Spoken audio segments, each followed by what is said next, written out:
My name is Schober. I'm a proud Wuthathi and Yadhegana man. My bloodlines run from the tip of the Cape York Peninsula to the southwestern islands of the Torres Strait, and I was born and raised on Larrakia country in Darwin. I currently study a Bachelor of Civil and Environmental Engineering at the University of Queensland. Going to university was always a reality for me. My mum kind of paved the way and showed me that I could also go to university. I was fortunate enough to get a scholarship to board down at Ipswich Grammar School, where I spent my final 2 years of schooling down there.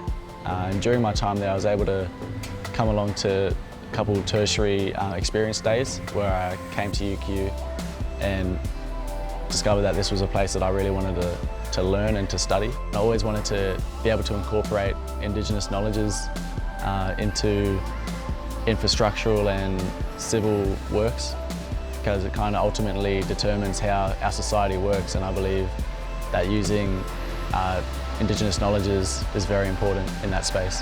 In my first year of university, I kind of struggled a bit with independent learning and also being away from home and family. But I was fortunate enough at UQ to find a close-knit group of Indigenous students, and I've made UQ my home ever since. I started off living on campus at Emmanuel College, and I was there for 2 years where I played sports and was involved with a lot of college activities.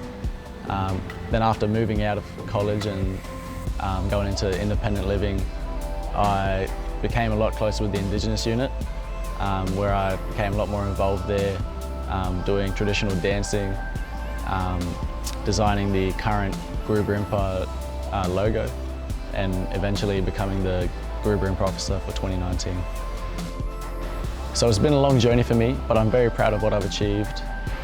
I believe as an Aboriginal and Torres Strait Islander man, I'm able to offer a unique view in the world, and it's with this perspective which I hope to improve the environmental and infrastructural needs of the remote communities in the Northern Territory and in the Torres Strait.